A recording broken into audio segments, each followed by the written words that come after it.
ஆவியானவர் என்னுடைய உள்ளத்திலே வைத்ததினாலே அந்த காரியத்தை உங்களோடு நான் பேசுவதற்காக ஆசைப்படுகிறேன். வேதத்தை திறந்து நம்ம ஒரு வசனத்தை நம்ம வாசிக்க போகிறோம். கடந்த வாரம் நம்முடைய மத்தியிலே ஆண்டவர் நம்மோடு பேசின வார்த்தையை நம்ம அந்த வசனத்தை வாசிக்கலாம். ஆதியாகமம் 3ஆம் அதிகாரத்தை எடுத்துக்கொள்ளுங்கள்.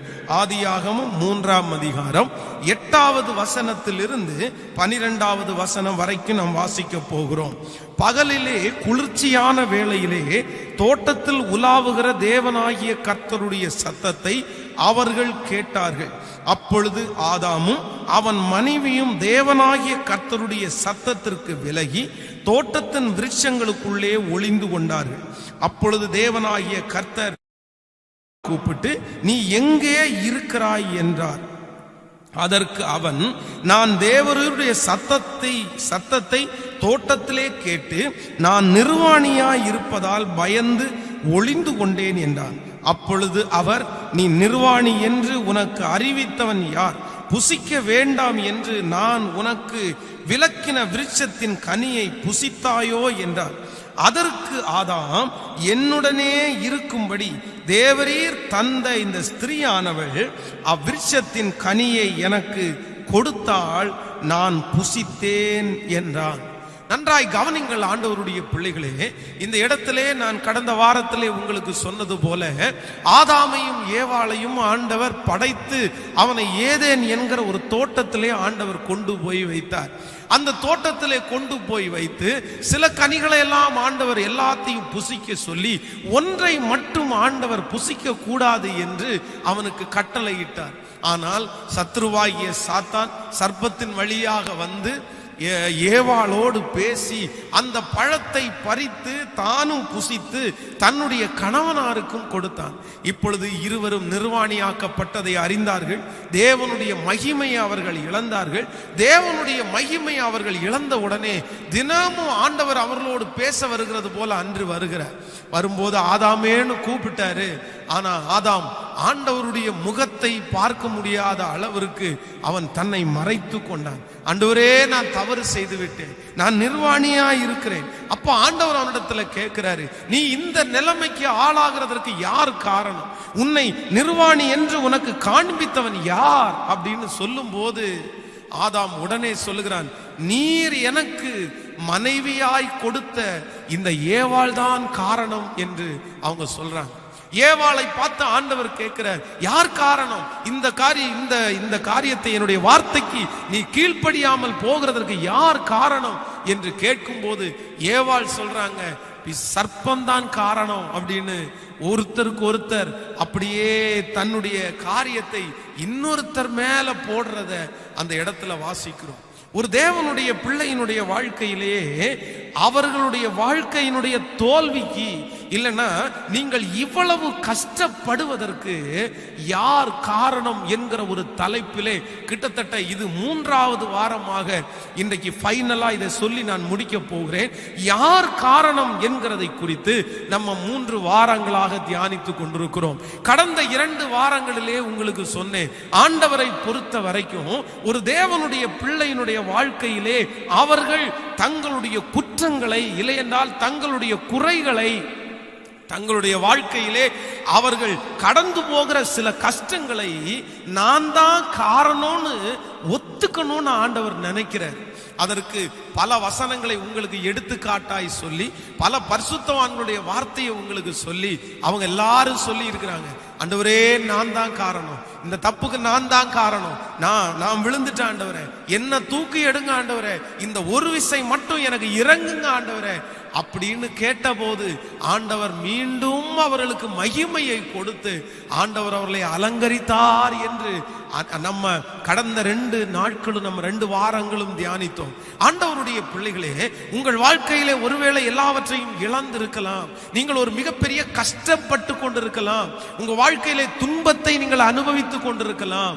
ஆனா ஒன்று உங்களுக்கு சொல்லுகிறேன், நீங்கள் யாரையாவது ஒரு மனிதனை காரணம் காட்டி இவங்க தான் காரணம், என் கஷ்டத்துக்கு இவங்க காரணம், என்னுடைய பாடுகளுக்கு இவங்க காரணம் என்று யாரையோ ஒருவரை நீங்கள் சுட்டி காட்டி கொண்டிருப்பீர்களே, ஆனால் ஆண்டவர் இன்றைக்கு உங்களை பார்த்து சொல்லுகிறார், என்றைக்கு ஒரு தேவனுடைய பிள்ளை நான் கஷ்டப்படுறதற்கு, நான் இவ்வளோ தூரம் ஆளாகிறதற்கு நான் தான் காரணம்னு ஒத்துக்கிறீங்களோ, நான் பாவம் செய்தேன், நானும் என் தகப்பன் வீட்டாரும் பாவம் செய்தோம் என்று ஒத்துக்கிற அந்த நேரத்துல தான் ஆண்டவர் உங்களை தூக்கி எடுக்க முடியும் என்று ஆண்டவர் 2 வாரங்களாய் நம்மோடு பேசிக்கொண்டே இருக்கிறார்.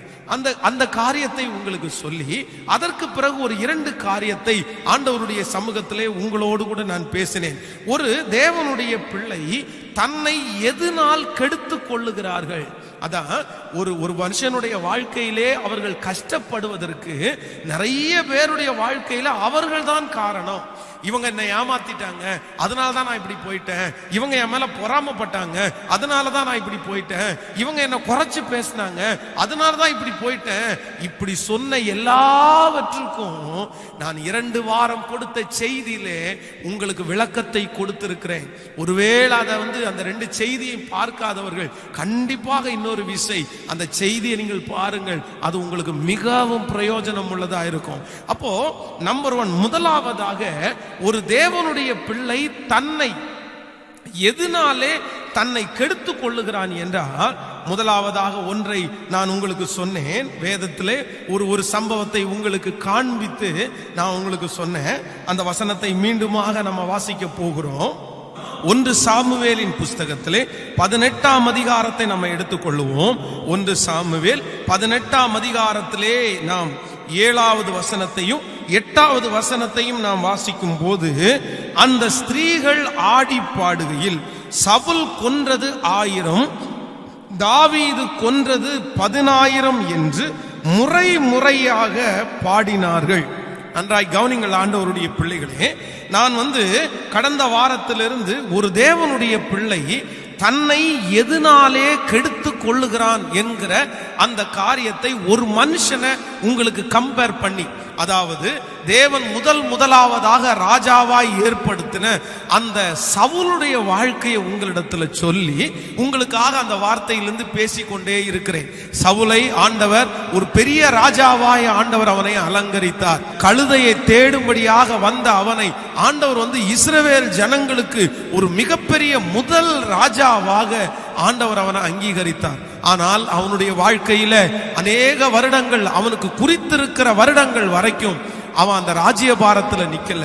அதற்குள்ள பல கஷ்டங்களை அவன் சந்தித்து கடைசியில அந்த ராஜாவா இருந்த அந்த மனுஷன் தன் வாழ்க்கையிலே அவனே தன்னை முடித்து கொண்டு மாய்த்து கொள்ற அளவிற்கு அவன் போயிட்டான்னு வேதம் நமக்கு சொல்லுகிறது.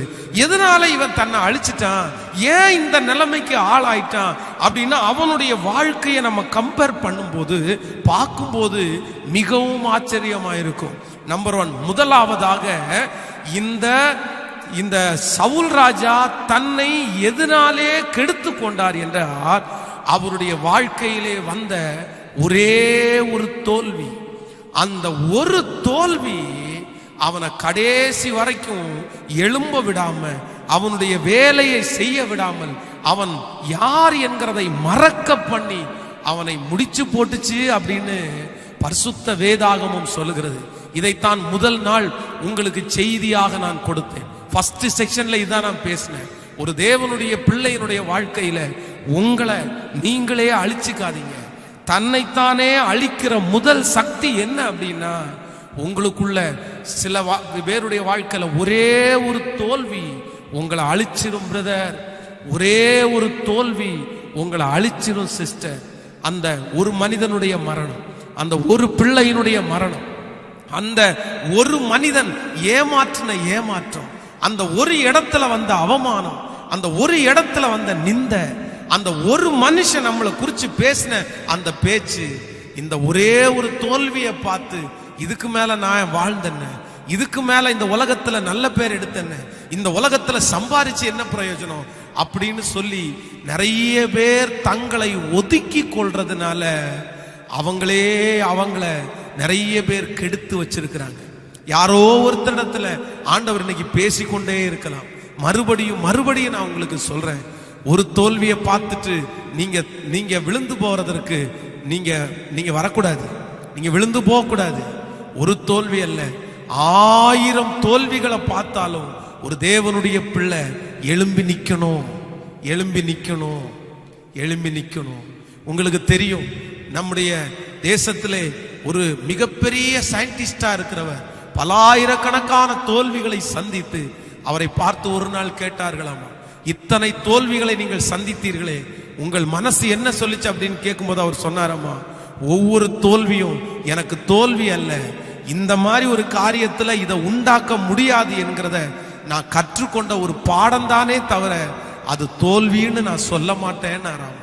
இன்றைக்கு இந்த சத்தத்தை கேட்கிற ஆண்டவருடைய பிள்ளைகளே, நீங்க ஆசைப்பட்டது, நீங்க மனசுல நினைச்சது, நீங்க கற்பனை பண்ணி வளர்த்தன ஒன்று ஒருவேளை தோற்று போயிருக்கலாம். நீங்க நினைக்கிறத விட அது மாறாய் நடந்திருக்கலாம். அந்த ஒரே ஒரு தோல்வி உங்களை ஒன்றும் இல்லாத உட்கார வச்சிடக்கூடாது, உங்களை அடியோட அழிச்சிடக்கூடாது. ஆண்டவருடைய சமூகத்துல ஆண்டவருடைய பிள்ளைகள் எழும்புறதற்காக சொல்லுகிறார். அதனாலே நிறைய பேருக்கு ஆண்டவர் மேல இருக்கிற விசுவாசம் போயிருச்சு. ஆண்டவரே, நான் உம்மிடத்துல எதை கேட்ட ஆண்டவரே, என்னுடைய வாழ்க்கையில இதை என்ன விட்டு எடுத்துட்டீரே. அதனால நிறைய பேர் பின்மாறி போயிட்டாங்க, ஆண்டவரை விட்டு போயிட்டாங்க. நான் இனி ஜெபிக்க மாட்டேன், நான் இனி உபவாசிக்க மாட்டேன், நான் இனி பைபிள் வாசிக்க மாட்டேன், எனக்கு இந்த ஆண்டவரே வேணாம், எனக்கு என் வாழ்க்கையில போய் இப்படி ஒண்ணும் அனுபவிச்சுட்டாரே. அந்த ஒரு தோல்வி ஒருவேளை இப்படி உங்களை மாற்றி இருக்குமே, ஆனால் ஆண்டவர் சொல்லுகிறார், இல்ல இல்ல, ஆயிரக்கணக்கான தோல்வியை நீ பார்த்தாலும் ஒவ்வொரு டைமும் நீதிமான் 7 தரம் விழுந்தாலும் எழும்பி நிற்பார். நீங்க எந்திரிச்சு நிக்கணும், எந்திரிச்சு நிக்கணும். இதற்கு பல உதாரணங்களை உங்களுக்கு சொன்னேன். சங்கீதக்காரனாகிய தாவீது தன்னை சுற்றி அவர்கள் நெருக்கும் போது தன்னை திடப்படுத்தி கொண்டு அந்த தண்டை பின்தொடரலாமா என்று கேட்டார். அத்தனை தோல்விகளிலையும் எழும்பி நிற்கிற ஒரு தேவ மனுஷன்தான் பெரிய வெற்றியை அடைய முடியும். சோ ஒரு மனுஷன் தன்னை எதனால கெடுத்து கொள்றான் அப்படின்னா, அந்த ஒரு தோல்வியை நினைச்சு நினைச்சு நினைச்சு நினைச்சு உங்களை கஷ்டப்படுத்த கூடாது என்கிறத ஆவியானவர் நம்மோடு பேசினார். இரண்டாவது காரியமாக, இரண்டாவது வாரத்திலே இன்னொரு காரியத்தை, அதாவது போன வாரத்துல ஒரு காரியத்தை சொன்னேன். இந்த சவுலுடைய வாழ்க்கையை தான் உங்களுக்கு சுட்டி காட்டி சொன்னேன். இந்த சவுல் ராஜா தன்னுடைய வாழ்க்கையை கெடுத்து கொள்றதற்கு என்ன காரணம், இல்லைன்னா உங்க வாழ்க்கையை நீங்க கெடுத்துக்கிறதற்கு இரண்டாவது காரணம் என்று கூட வைத்துக் கொள்ளலாம். அதற்கு ஒரு வசனத்தை உங்களுக்கு கோடிட்டு காண்பித்து நான் அந்த 1 சாமுவேலிலே 18ஆம் அதிகாரத்தை 18ஆம் அதிகாரத்துல 8வது வசனத்தை நான் உங்களுக்கு கோடித்து காண்பித்து அதிலே சில காரியத்தை உங்களோடு பேசினேன். அப்படி என்றால் இந்த சவுல் ராஜாவுக்குள்ளே எழும்பின நெகட்டிவ் தாட்ஸ் அப்படின்னா எதிர்மறையான எண்ணம் அவனை ஒன்னும் இல்லாம அவனை உட்கார வச்சிருச்சு அப்படின்றதை குறித்து கடந்த வாரத்தில் ஆவியானவர் பேசினார். என்னை கேட்கிற அன்பு தேவனுடைய பிள்ளைகளே, உங்க வாழ்க்கையிலே உங்களை அழிக்கிற இரண்டாவது சக்தி என்ன அப்படின்னா உங்களுக்குள்ளே எழும்புகிற நெகட்டிவ் தாட்ஸ். இதை குறித்து ஒரு பெரிய விளக்கமான செய்தியை கடந்த வாரத்தில் ஆண்டவர் நம்மோடு பேசினார். நெகட்டிவ் தாட்ஸ், எதிர்மறையான எண்ணத்திலிருந்து எப்படி ஒரு தேவனுடைய பிள்ளை மேற்கொள்ளுகிறது என்கிறதை குறித்து கடந்த வாரத்திலே 77வது சங்கீதத்தை ஒப்பிட்டு உங்களோடு நான் ஆண்டவருடைய வார்த்தையை பேசினேன். பார்க்காதவர்கள் அதை போய் நீங்கள் பார்த்து கொள்ளுங்கள். அப்போ நெகட்டிவ் தாட்ஸ் உங்களுக்குள்ள எழும்பக்கூடாது. ஒரு மனுஷனுக்குள்ள வர்ற நெகட்டிவ் தாட்ஸை நீங்க தான் ஜெயிக்கணும். அது சில டைம்ல வரும், சில டைம்ல மேலோங்கும். ஆனா ஆண்டவருடைய பிள்ளைகள் அதை தாண்டி போய் நிற்கும் போது உங்களுக்கு ஒரு பெரிய வெற்றியை கொடுக்கிறதற்கு கர்த்தர் வல்லவராயிருக்கிறார். ஹல்லேலூயா. இன்றைக்கு மூன்றாவதாக ஒரு காரியத்தை நான் உங்களுக்கு சொல்லி இந்த செய்தியை இதோடு நான் ஜெபித்து உங்களுக்கு முடிக்கிறதற்காக ஆசைப்படுகிறேன். ஒரு மனிதனுடைய வாழ்க்கையிலே மூன்றாவதாக, நம்பர் 3, மூன்றாவதாக உங்களை அழிக்கிற மூன்றாவது பெரிய சக்தி, உங்களுடைய ஆசீர்வாத குறைவுக்கு நீங்கள் தான் காரணம். ஏன் காரணம் என்கிறதை மூன்றாவதாக அந்த வசனத்தை நம்ம வாசிக்க போகிறோம். அதே நீங்கள் சாமுவேல்ல நீங்கள் எடுத்துக்கொள்ளுங்கள். நான் வாசித்த 1 சாமுவேல் 18ஆம் அதிகாரத்திற்கு வாருங்கள். 18ஆம் அதிகாரத்திற்கு 7வது வசனத்திலிருந்து நாம் அப்படியே வாசிக்கலாம். அந்த ஸ்திரீகள் ஆடி பாடுகையில் சவுல் கொன்றது 1000, தாவீது கொன்றது 10,000 என்று முறை முறையாக பாடினார்கள். அந்த வார்த்தை சவுலுக்கு விசனமாயிருந்தது. அவன் மிகுந்த எரிச்சல் அடைந்து தாவீதுக்கு 10,000 எனக்கோ 1000 கொடுத்தார்கள். தாவீதுக்கு 10,000 எனக்கோ 1000 கொடுத்தார்கள். நன்றாய் கவனிங்கள் ஆண்டவருடைய பிள்ளைகளே, இந்த சவுல் தன்னுடைய வாழ்க்கையிலே அவன் ஒன்றுமில்லாமல் போகிறதற்கு காரணம் நான் சொல்றேன், முதலாவதாக ஒரே ஒரு தோல்வியை பார்த்து துவண்டு போனது. நம்பர் 2, இரண்டாவது அவனுக்குள்ளே எழும்பின எதிர்மறையான எண்ணங்கள். இரண்டாவது. நம்பர் 3, மூன்றாவது அவனுக்கு குறைவான ஒரு நபரோடு அவன் தன்னை ஒப்பிட்டு பார்த்ததுதான் காரணம். மிக அவசியமான சப்ஜெக்ட். இந்த தாவீது ராஜா தனக்கு ஈக்குவலான ஒரு ஆளோட அவன் தன்னை ஒப்பிட்டு பார்க்கல.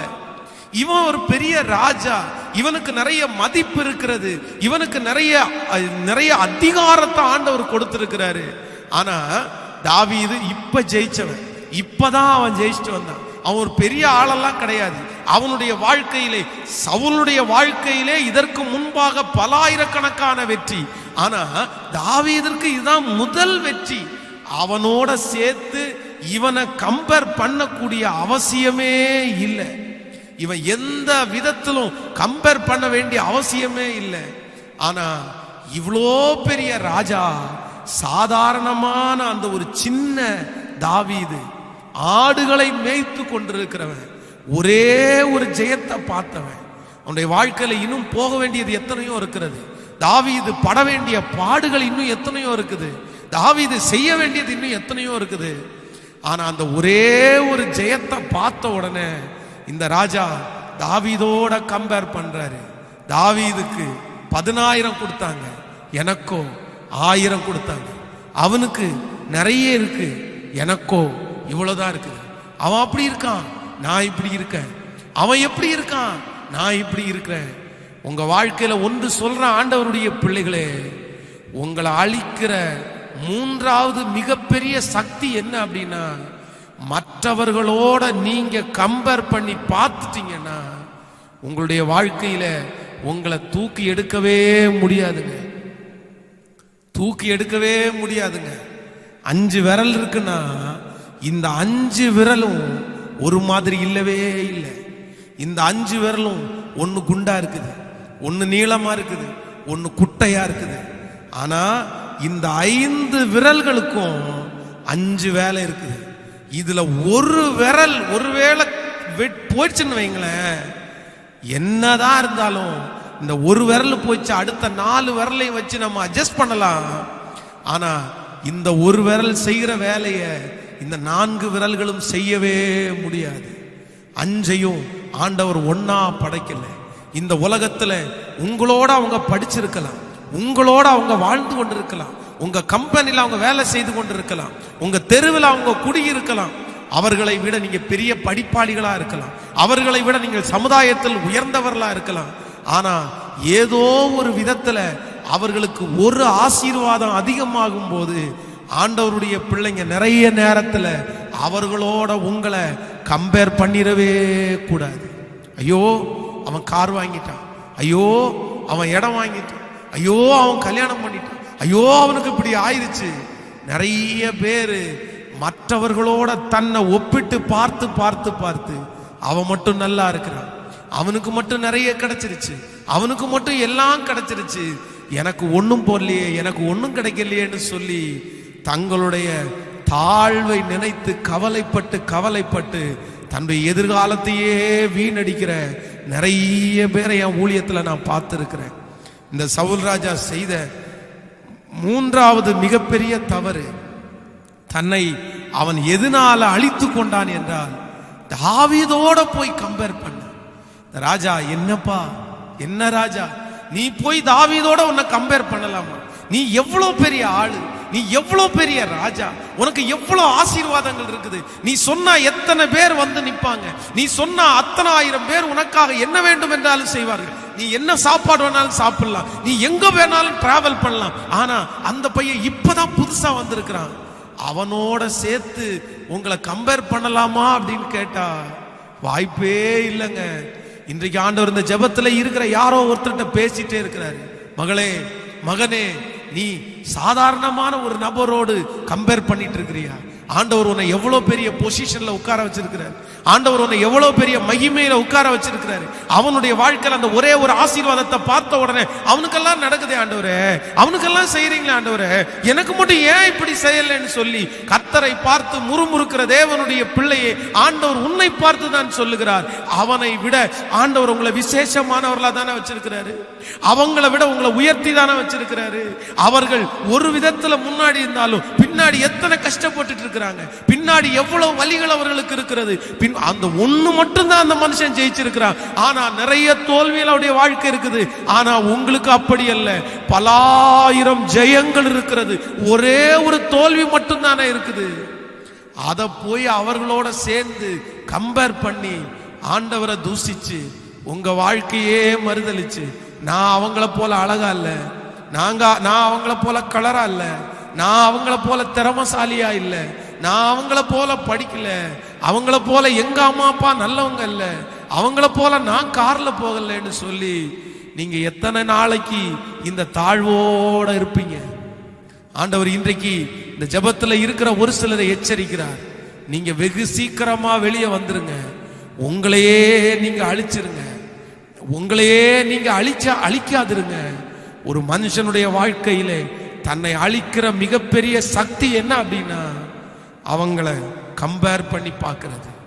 எப்பவும் ஒரு தேவனுடைய பிள்ளை என்ன நினைக்கணும் அப்படின்னா, அவங்க எல்லார விட ஆண்டவர் என்ன நல்லா வச்சிருக்கிறாருன்னு நினைங்க.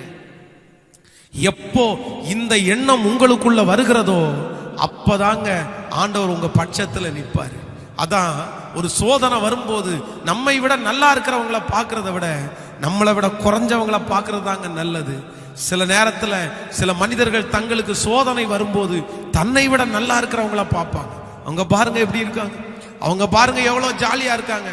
ஆனா நான் ஆண்டவருடைய வார்த்தையை சொல்றேன், உங்களுக்கு ஒரு சோதனையின் காலம் வரும்போது, உங்களுக்கு ஒரு பிரச்சனையின் காலம் வரும்போது, உங்களை விட பெரியவங்கள அல்ல, உங்களை விட தாழ்ந்தவங்க, இவங்க வாழ்க்கையில எவ்வளோ கஷ்டம், இவங்க வாழ்க்கையில எவ்வளோ பெரிய பாடு, ஆனா இவங்களே இவ்வளவு சந்தோஷமா இருக்கும்போது நான் ஏன் சந்தோஷமா இருக்க கூடாது என்று நீங்கள் கேட்பீர்களே. ஆனால் நிச்சயமா சொல்றேன், உங்க வாழ்க்கையில பெரிய வெற்றியை கொடுக்கிறதற்கு கர்த்தர் வல்லவராயிருக்கிறார்.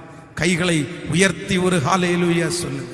ஒரு விசை என்னுடைய வாழ்க்கையிலே நடந்த ஒரு சம்பவத்தை மறக்கவே முடியாது. நம்முடைய பிரான்ச் சர்ச் கட்டுறதற்கான தீர்மானங்கள் எடுத்து எல்லா வேலையும் முடிச்சு டெடிகேஷன் அன்னைக்கு தான் அந்த டெடிகேஷன் நடக்க போகுது. அதற்கான தீவிரமான வேலை நடந்துட்டு இருக்குது. எப்பவுமே ஒரு பெரிய ஆசீர்வாதம் வரும்போது ஒரு சோதனை வர்றது தான். அந்த சர்ச்சை பல போராட்டத்தின் மத்தியிலே அந்த பிரான்ச் சர்ச்சை அதை ஆண்டவருடைய கிருபையினால அந்த பாஸ்டர் எல்லாரும் சேர்ந்து அதை பண்ணி முடிச்சிட்டோம். அன்னைக்கு தான் டெடிகேஷன் நடக்குது. அன்னைக்கு பயங்கரமான ஒரு போராட்டம். திடீரென்று மூத்த பிள்ளை சோஃபாலேருந்து கீழே விழுந்தது. ஒரு சின்ன தூரம் தான், ஆனால் விழுந்த உடனே இந்த முட்டியில இருக்கிற எலும்பு ஃப்ராக்சர் ஆயிடுச்சு, உடஞ்சிருச்சு. அப்போ ஒரு பெருசா வீங்கிருச்சு. நானும் அந்த நேரத்தில் இல்லை. உடனே பாஸ்டர்மா எடுத்துட்டு நம்முடைய பிள்ளைகள் எல்லாம் ஹாஸ்பிட்டலில் இருக்காங்க, அந்த கங்கா ஹாஸ்பிட்டலில். அந்த கங்கா ஹாஸ்பிட்டலில் அவனை கொண்டு போய் அவனை படுக்க வச்சிருக்கிறாங்க. படுக்க வைக்கும்போது டாக்டர் அதை செக் பண்ணிட்டு கண்டிப்பாக ஆப்ரேஷன் பண்ணணும் அப்படின்னு சொல்லிட்டாங்க. எனக்கு ரொம்ப வருத்தமாக தான் இருந்துச்சு. அவன் ரொம்ப சின்ன குழந்தை. அப்போ இவ்வளோ சின்ன குழந்தைக்கு இவ்வளோ மேஜர் ஆப்ரேஷன் நம்ம எப்படி பண்ணுறது அப்படின்னு சொல்லி அவனுக்கு அனஸ்தீசியன் மாதிரி அந்த இது கொடுத்து மயக்க ஊசி கொடுத்து அந்த ஆப்ரேஷனை பண்ணணும் அப்படின்ட்டாங்க. ரொம்ப ஒரு விதத்தில் ரொம்ப கவலையாக தான் இருந்துச்சு. நான் எல்லாம் முடிச்சுட்டு அந்த ஹாஸ்பிட்டலுக்கு நான் போனேன். ஹாஸ்பிட்டலுக்கு போகும்போது இந்த மாதிரி ஆப்ரேஷன் பண்ணணும், பணத்தை கட்ட சொல்லியிருக்கிறாங்க, என்ன பண்ணுறதுன்னே தெரியலன்னும் போது என்னுடைய மனசுக்குள்ள திடீரென்று ஒன்று வந்துருச்சு. ஆண்டவரே, நான் உமக்கு சேவை தானே செய்கிறேன், உங்கள் வேலை தானே செய்கிறேன், உங்கள் வேலையாத்தானே இப்போ போயிட்டு வந்தேன், இப்படி ஒரு சூழ்நிலை வர்றதுக்கு நீங்கள் அனுமதிச்சிங்களே ஆண்டவரே. சரி, ஆனாலும் நீங்கள் எது செஞ்சாலும் நன்மைக்கு தான் இருக்கும் அப்படின்னு என்னை தேற்றினாலும் என் மனசில் கொஞ்சம் கஷ்டமாகவே இருந்துச்சு. ஒரு அரை மணி நேரம் இருக்கும். அவனை ஆப்ரேஷன் தியேட்டருக்கு கூட்டிகிட்டு போனாங்க. அந்த ஆபரேஷன் தியேட்டருக்கு கூட்டிட்டு போறதுக்கு இந்த பக்கத்தில் அவனை கூட்டிட்டு போனோன்னே திரும்பி நான் இந்த பக்கத்தில் வரும்போது நிறைய குழந்தைகளை அந்த போல உடல்நிலை சரியில்லாத குழந்தைகளை அப்படியே வச்சிருக்கிறாங்க. அப்படியே வச்சிருக்கும் போது நான் உள்ள எட்டி பார்த்தேன். எட்டி பார்க்கும்போது ஒரு அம்மா ஒரு குழந்தைய படுக்க வச்சிருந்தாங்க. அந்த குழந்தைக்கு இந்த 2 கையும் 2 காலும் பிறக்கும் போது கொஞ்சம் வளைவாக இருந்ததுனால அதுக்கு அவங்களுக்கு ஆபரேஷன் பண்ணியிருக்கிறாங்க. அப்போ அந்த குழந்தையினுடைய உடம்பு முழுக்க கட்டு போட்டிருக்கிறாங்க. கழுத்து மட்டும் விட்டுட்டு இந்த இடம் முழுக்க அந்த கால் வரைக்கும் ஃபுல்லா அதனுடைய அந்த மாவு கட்டு போட்டு ஆபரேஷன் முடிஞ்சிருக்குது. அப்போ அந்த அம்மாவை பார்த்து கேட்டேன், குழந்தைக்கு என்னம்மா பிரச்சனை அப்படின்னு கேட்டேன். அப்போ ரொம்ப ஷாக்கா ஒரு நியூஸ் சொன்னாங்க, மொத்தம் 4 ஆபரேஷன் நடந்துச்சு அப்படின்னாங்க. 2 கால்ல 2 ஆபரேஷன், 2 கையிலே 2 ஆபரேஷன். அவன் கை கால் வளைஞ்சிருக்குது. ஏசப்பா அனுபவிச்சது மாதிரி துன்பத்தை இந்த புள்ள அனுபவிக்குது. அதே வார்த்தையை அவங்க அப்படி சொன்னாங்க. ஒரு நிமிஷம் கண் கலங்கி போனேன். அந்த குழந்தைக்காக பாரத்தோடு அங்கேயே நான் ஜெபம் பண்ணேன். ஆனா இந்த பக்கத்துல ஆண்டவரிடத்துல என்ன சொன்னேன் அப்படின்னா, நிறைய பேருடைய வாழ்க்கையை ஒப்பிட்டு பார்க்கும்போது நீங்க பாதுகாத்திருக்கீங்கப்பா. இவ்வளோ சின்ன அடிதான் கொடுத்துருக்கிறீங்க ஆண்டவரே, நன்றி ஆண்டவரே. மனசார ஆண்டவரை பார்த்து நான் இனி அப்படி கம்பேர் பண்ண மாட்டேன் ஆண்டவரே, நன்றி ஆண்டவரேன்னு சொன்னேன். இன்னைக்கு இந்த சத்தத்தை கேட்டுக்கொண்டிருக்கிற யாரோ ஒருத்தரிடத்துல ஆண்டவர் பேசிக்கொண்டே இருக்கிறார். மகளே, நீங்கள் நன்றி சொன்னீங்களா, முறுமுறுத்தீர்களா? பிரதர், நீங்க நன்றி சொன்னீங்களா, முறுமுறுத்தீர்களா? நிறைய பேர் முறுமுறுத்தார்கள். எனக்கு ஏன் இப்படி வந்துருச்சு, எனக்கு ஏன் இப்படி வந்துருச்சு. சோ ஒரு நாளும் உங்க வாழ்க்கையில ஆண்டவருடைய பிள்ளைகள் யாரோடையும் உங்களை ஒப்பிட்டு பார்க்கவே கூடாது. இந்த ஒப்பிட்டு பார்க்கிறது என்கிறது, மற்றவர்களோட நீங்க கம்பேர் பண்ணி பார்க்கிறது என்கிறது மிகப்பெரிய ஆபத்துல உங்களை கொண்டு போய் விட்டுரும். அதற்கு ஒரு வசன ஆதாரத்தை நம்ம எடுத்துக்கொள்ளலாம். ஒரு வசனத்தை என்னோடு கூட சேர்ந்து நீங்கள் வாசிங்கள். ஆதியாகமத்தை நம்ம எடுத்துக்கொள்ளுவோம். ஆதியாகமம் 4ஆம் அதிகாரத்துல 6வது வசனத்தை வாசிக்க போறோம். ஆதியாகமம் 4வது அதிகாரம் 6வது வசனத்தை நம்ம வாசிக்கும் போது ரொம்ப அழகா சொல்லுது. அப்பொழுது கர்த்தர் காயினை நோக்கி, உனக்கு ஏன் எரிச்சல் உண்டாயிற்று? உன் முகநாடி ஏன் வேறுபட்டது? நீ நன்மை செய்தால் மேன்மை இல்லையோ? நீ நன்மை செய்யாதிருந்தால் பாவம் வாசற்படியில் படுத்திருக்கும். அவன் ஆசை உன்னை பற்றி இருக்கும். நீ அவனை ஆண்டு கொள்ளுவாய் என்றார். நன்றாய் கவனிங்கள் ஆண்டவருடைய பிள்ளைகளே. ஒரு மனுஷனுடைய வாழ்க்கையில இந்த கம்பேர் பண்றது, ஒப்பிட்டு பார்க்கிறது சில நேரத்திலே மிகப்பெரிய ஆபத்துல கொண்டு போய் விட்டுரும். இந்த இடத்துல நீங்க ஆபேலையும் காயினும் 2 பேரை குறித்து உங்களுக்கு தெரியும். அப்போ 2 பேரும் ஆண்டவருடைய சமூகத்திலே காணிக்கைகளை கொண்டு போகிறார்கள். அப்போ ஆண்டவர் என்ன பண்றாருன்னா, ஒருவனுடைய காணிக்கையை ஆண்டவர் அங்கீகரித்தார், ஆபேலுடைய காணிக்கையை அங்கீகரித்தார். ஆபேலுடைய காணிக்கையில அவனுடைய செலக்ஷன் பெஸ்ட் செலக்ஷனா இருந்துச்சு. அதான் ஃபர்ஸ்ட், முதற்தரமானது. ஆண்டவருக்காக அவன் செலக்ட் பண்ணி கொண்டு வந்தான். ஆனா காயின் வேதம் சொல்லுகிறது, சிலவற்றை அவன் எல்லாரும் ஒரு லிமிட்டேஷன்ல எடுத்து கொண்டு போய் கொடுத்தான். அப்போ ஆண்டவர் ஆபேலையும் அவனுடைய காணிக்கையை அங்கீகரித்தார். காயினுடைய காணிக்கையை அங்கீகரிக்கலன்னு உடனே தன்னுடைய சகோதரனோட சேர்ந்து அவனுக்கு ஒரு பெரிய ஒரு கம்பேர் பண்ற ஒன்று வந்துருச்சு. அவனை மட்டும் ஆசீர்வதிச்சாரு, நான் ஆசீர்வதிக்கப்படலை, அவன் மட்டும் நல்லா இருக்கிறான். அந்த கம்பாரிசன் இல்ல, அந்த ஒப்பிட்டு பார்க்குதல் தன்னுடைய சகோதரனையே கொல்லுவதற்கு நேராக அவனை வழி நடத்தினது. அதே இதுதான் இங்க சவுலுக்கும் நடக்குது பாருங்க.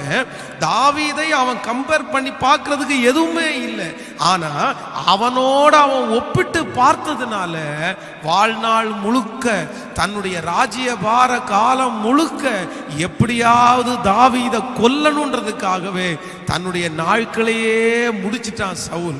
அதே போல காயினை பார்த்து ஆண்டவர் சொல்லுகிறார், நன்மை செய்தால் உனக்கு மேன்மை இல்லையோ? இன்னைக்கு உன் காணிக்கை அங்கீகரிக்கலப்பா, நாளைக்கு அதை விட பெஸ்டா நீ கொடுத்தனா உன் காணிக்கை நான் அங்கீகரிக்க போறேன், அதுக்கு ஏன் இப்படி செய்த?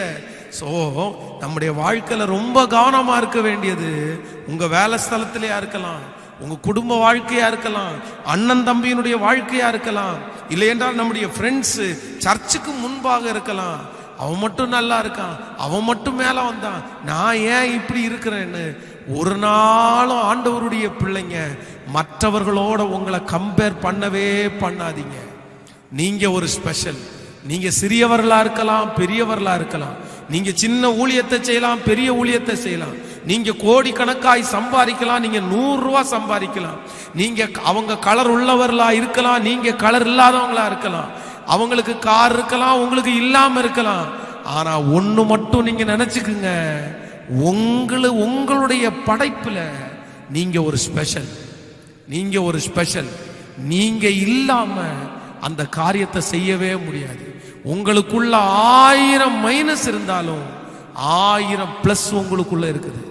ஆண்டவருடைய பிள்ளையே, கணவன் மனைவிக்கு நான் ஒரு ஆலோசனை கொடுக்கிறேன். உங்களுடைய கணவன் ஒருவேளை குறைந்தவரா இருக்கலாம், உங்க மனைவி ஒருவேளை குறைந்தவர்களா இருக்கலாம். நீங்க அடுத்தவங்களோட சேர்த்து உங்க கணவனையும் உங்க மனைவியையும் உங்க பிள்ளைகளையும் ஒப்பிட்டு கம்பேர் பண்ணி பார்த்துட்டே இருக்கலாம். அவங்கள மாதிரி இல்லையே என் கணவனு, அவங்கள மாதிரி இல்லையே என் மனைவி. ஆனா ஒண்ணு நினைச்சுக்கிறேன், அவங்கள மாதிரி உங்க மனைவி இல்லையே தவிர, அவங்கள மாதிரி உங்க கணவன் இல்லையே தவிர, ஆயிரக்கணக்கான நல்ல குணங்கள் உங்க கணவனுக்குள்ளேயும் மனைவிக்குள்ளேயும் அடங்கி கிடக்கிறது. அவர்களுக்கு இல்லாத ஆயிரக்கணக்கான குணங்கள் உங்க கணவன் மனைவிக்கு இருக்கின்றத நீங்க ஒரு நாளும் மறந்துடவே கூடாது. ஒரு நாளும் மறந்துடவே கூடாது. அந்த மனுஷன் கார் வாங்கி கொடுத்துருக்கலாம், உங்களுக்கு கார் இல்லைன்னு நினைக்கிறீங்களா? அந்த மனுஷன் கார் வாங்கி கொடுத்துட்டு எத்தனை நாள் நான் கார் வாங்கி கொடுத்தேன்னு சொல்லி காமிக்கிறான்னு நமக்கு தெரியாது இல்ல. அதுக்கு உங்க கணவனார் உங்களுக்கு வாங்கி கொடுத்த சின்ன 2 வீலரே மிச்சம் மேலானது. அப்போ தயவு செய்து ஆண்டவருடைய பிள்ளைங்க இந்த தப்பை பண்ணாதீங்க, உங்க வாழ்க்கையை கெடுத்துக்காதீங்க. யாரோ ஒரு நபருடைய குடும்பத்தோடு சேர்ந்து உங்க குடும்பத்தை கம்பேர் பண்ணி ஒரு நாள் ஆண்டவருடைய பிள்ளைங்க அந்த தவறை செய்யவே கூடாது. ஒரு நாள் என்னுடைய கண்களுக்கு அப்படியே ஒரு ரொம்ப கஷ்டமான ஒரு நடந்துருச்சு. ஒரு நாள் ஸ்கூல்ல பிள்ளைகளுக்கு இந்த ஸ்போர்ட்ஸ் டே. சரி, இந்த ஸ்போர்ட்ஸ் டே சீக்கிரம் முடிஞ்சதுனால அன்னைக்கு மட்டும் நான் அந்த ஸ்கூலுக்கு நான் அன்னைக்கு போயிருந்தேன். அடிக்கடி போகிறது வழக்கம், எப்பாவது ஒரு டைம் போகிறது வழக்கம். அன்னைக்கு நான் போயிருந்தேன். ஸ்கூலுக்கு போகும்போது சின்னவன் அந்த ஸ்போர்ட்ஸ் முடிச்சுட்டு அவன் வந்த உடனே அவனை பார்த்து நான் கேட்டேன், என்னப்பா ஜெயிச்சிட்டியா, வின் பண்ணிட்டியா? யார் வின் பண்ணா? ஆடா போங்க டாடி, நான் ஒன்றும் வின் பண்ணலை. ரன்னிங் கொடுத்தாங்க, நான் கொஞ்ச தூரம் ஓடுறதுக்குள்ளேயே கால் தடுக்கிருச்சு, நான் கீழே விழுந்தேன், இங்கே பாருங்க முட்டியெல்லாம் தரைச்சிருக்கு அப்படின்னு வந்தான். நான் ஒன்றும் பெருசாக எடுக்கல. அவன் ஒரு சின்ன குட்டி அப்படின்னா எல்கேஜியில் படிக்கிறான். எல்கேஜியில் படிக்கிறவனை நம்ம போய் என்னத்தை நீ வின் பண்ணல அப்படின்னு நம்ம கேட்க முடியுமா? சரி பரவாயில்ல, நான் ரொம்ப அடிபட்டுச்சா, பார்த்து போக வேண்டியதுடா அப்படின்னு சொல்லிட்டு நான் விட்டுட்டேன். நான் வெளியே வரும்போது ஒரு சிஸ்டர் தன்னுடைய பிள்ளைய மடியில் வச்சு கொண்டு வர்றாங்க. அவனை போட்டு கையில் காலில் போட்டு அடின்னு அடிக்கிறாங்க. எல்கேஜி படிக்கிற ஒரு பையனை என்ன சொல்லி அடிக்கிறாங்கன்னா, நீ என்னடா ரன்னிங்கில் ஃபர்ஸ்ட் எடுத்தியா, ஃபர்ஸ்ட் வந்தியா இல்லையா, நான் உன்கிட்ட ஓட சொன்னேன்ல, உன்னை பிராக்டிஸ் பண்ண சொன்னேன்ல, நீ எடுக்கல, நீ ஏன் ஃபர்ஸ்ட் எடுக்கல, அவங்கெல்லாம் ஃபர்ஸ்ட் எடுத்துட்டு போயிட்டாங்க, நீ ஏன் ஃபர்ஸ்ட் எடுக்கலன்னு போட்டு அடிக்கிறாங்க. என்ன தெரியும் பாரு, அவனை பாரு, அவன் எவ்வளவு குண்டா இருக்கான், அவன் ஓடி வின் பண்ணிட்டான் பாரு, அவன் ஓடி வின் பண்ணிட்டான் பாரு, நீ பாரு ஒன்றும் இல்லாமல் வந்திருக்கிற. அவனோட ஒப்பிட்டு காருக்குள்ள போற வரைக்கும் அடிச்சிட்டு அவன் அந்த குழந்தை அழுவுது. அடுத்த டைம் நான் வின் பண்ற மம்மியே அழுகுது. என்ன இது? நான் சொல்றேன், அதற்காக உங்க பிள்ளைகளை நீங்க மோட்டிவேட் பண்ண வேண்டாம்னு நான் சொல்லல. உங்க பிள்ளைகளுக்கு நீங்க நிறைய காரியங்களை கற்றுக் கொடுக்க வேண்டாம்னு சொல்லல. அதெல்லாம் தேவைதான். நீ நல்லா வரணும்ப்பா, நீ ஜெயிச்சு காமிக்கணும் அப்படின்னு மோட்டிவேஷன் எல்லாம் கொடுங்க. ஆனா இன்னொருத்தனோட கம்பேர் பண்ணி தயவு செய்து உங்க பிள்ளைங்களை மோட்டிவேட் பண்ண வேண்டிய அவசியமே இல்லை. அவன் அப்படி நிக்கிறான், நான் இப்படி நிக்கணும், அவன் அதை சைன் பண்ணா என் பிள்ளை இப்படி சைன் பண்ணணும் அப்படின்னு சொல்றதை விட நீ சைன் பண்ணணும்டா, நீ சைன் பண்ணணும்டா, நல்லா வரணும்டா, உனக்குன்னு ஒரு திறமை இருக்குது, உனக்குன்னு ஒரு இன்ட்ரெஸ்ட் இருக்குது, நீ எதுல எழும்ப போற அப்படின்னு சொல்லுவீர்களே, ஆனால் அதுதான் உண்மையான தகப்பனும் தாயும். இன்னைக்கு இந்த ஆராதனை வேளையில இந்த லைவ்ல என் கூட இருக்கிற ஒவ்வொருத்தருக்கும் ஆண்டவருடைய பிள்ளைகளுக்கு சொல்லுகிறேன், தேவ பிள்ளைகளே, தயவு செய்து உங்க வாழ்க்கையில யாரோடையும் நீங்கள் உங்களை ஒப்பிட்டு பார்க்கவே கூடாது. ஆமேன் சொல்லுங்கள். ஒரு 3 காரியத்தை இன்றைக்கு வேகமாய் உங்களுக்கு சொல்லி உங்களுக்காக நான் ஜெபிக்க போகிறேன். அப்படின்னா ஒரு தேவனுடைய பிள்ளை இந்த கம்பேர் பண்றதுல இருந்து நீங்க எப்படி வெளியே வர முடியும் என்கிறதை குறித்து இன்னைக்கு ஒரு 3 காரியத்தை உங்களோடு பேச போகிறேன். சிலருடைய வாழ்க்கையிலே ஒருவேளை என்னால வெளியே வர முடியல பாஸ்டர், நான் ரொம்ப கம்பேர் பண்ணிட்டு தான் இருக்கிறேன், நான் இப்படி இருக்கிறதுனால தான் இப்படி இருக்கிறேன், ஒவ்வொரு நாளும் என் மனசாட்சி குத்துது, நாளுக்கு நாள் நான் டிகிரேட் ஆயிட்டே இருக்கிறேன், குறைஞ்சு போயிட்டே இருக்கிறேன், அவங்கள பார்க்க பார்க்க எனக்கு கோபம் வரல, எனக்குள்ளே தாழ்வு மனப்பான்மை வந்துருது, என்னால முடியவே இல்லை, அவங்களோட இதனால பேச முடியல, சிரிக்க முடியல, எனக்கு அவங்களுக்கு முன்னாடி நடக்கவே முடியல, நான் என்னையே ரொம்ப ஒதுக்கிக்கிறேன்னு சொல்றவங்களுக்கு இன்றைக்கு இந்த 3 காரியத்தை வேதத்தினுடைய அடிப்படையில் உங்களுக்கு சொல்றேன். நீங்க இந்த 3 காரியத்தை நீங்க செஞ்சிட்டீங்கன்னா ஒரு நாள் மற்றவர்களோட நீங்க உங்களை ஒப்பிட்டு பார்க்கவே மாட்டீர்கள். நம்பர் 1, முதலாவதாக ஒரு வசனத்தை நம்ம வாசிக்க போகிறோம். 1 நாளாகமம் எடுத்துக்கொள்ளுங்கள். 1 நாளாகமம் 17ஆம் அதிகாரத்தில் 1 நாளாகமம் 17ஆம் அதிகாரம் 16வது வசனத்தை நம்ம வாசிக்க போகிறோம். 1 நாளாகமம் 17ஆம் அதிகாரம் 16வது வசனத்தை நாம் வாசிக்கும் போது, அப்பொழுது தாவீது ராஜா உட்பிரவேசித்து கர்த்தருடைய சமூகத்திலிருந்து, தேவனாகிய கர்த்தாவே, தேவரீர் என்னை இதுவரைக்கும் கொண்டு வந்ததற்கு நான் எம்மாத்திரம், என் வீடு எம்மாத்திரம். நல்லா கவனிங்க, இன்னொரு விஷயம் கூட தாவீது ராஜா சொல்றத வாசிங்க. அப்பொழுது தாவீது ராஜா உட்பிரவேசித்து கர்த்தருடைய சமூகத்தில் இருந்து, தேவனாகிய கர்த்தாவே, தேவரீர் என்னை இதுவரைக்கும் கொண்டு வந்ததற்கு நான் எம்மாத்திரம், என் வீடு எம்மாத்திரம். நான் எம்மாத்திரம், என் வீடு எம்மாத்திரம். தாவீது ராஜாவாக மாற்றப்பட்டார். இப்பொழுது அவர் இருந்த நிலைமை மாறிடுச்சு. ஆடுகளுக்கு பின்னாடி போயிட்டு இருந்தார். ஒரு காலத்துல சாதாரணமான குடும்பத்துல இருந்தார், மதிக்கத்தக்காதவராய் இருந்தார், தன்னுடைய சொந்த சகோதரங்க கூட மதிக்கல. ஆனா இன்னைக்கு தாவீது ராஜா மிகப்பெரிய ராஜா, மிகப்பெரிய அரசன். இன்னைக்கு அவனுக்கு கீழே பல நாடுகள் கப்பம் கட்ட ஆரம்பிச்சிட்டாங்க. தாவீது போன இடத்துல எல்லாம் பெரிய பெரிய ஜெயத்தை அடைத்து விட்டு வந்தான். ஆனா அவன் ஆசீர்வதிக்கப்பட்டு ஆண்டவருடைய ஒரு வாக்குத்தத்தம் அவனுக்கு வரும்போது அவனுடைய உள்ளான மனசு என்ன சொல்லுது அப்படின்னா, நீங்க இம்மட்டும் என்னையும் என் குடும்பத்தையும் நடத்தி வர்றதற்கு நான் எம்மாத்திரம் ஆண்டவரே, நான் எம்மாத்திரம் ஆண்டவரே, நான் தகுதியே இல்லை, இவ்வளவு ஆசீர்வாதத்தை பெற்றுக்கொள்றதற்கு நான் தகுதி இல்லப்பா, தகுதி இல்லப்பா, இந்த அளவுக்கு வர்றதுக்கே நான் தகுதி இல்லை, அடுத்து ஒரு பெரிய வாக்கு தத்தத்தை கொடுக்குறீங்களே, இதுக்கு நான் கொஞ்சம் கூட தகுதி இல்லைன்னு சங்கீதக்காரனாகிய தாவீது சொல்றான்.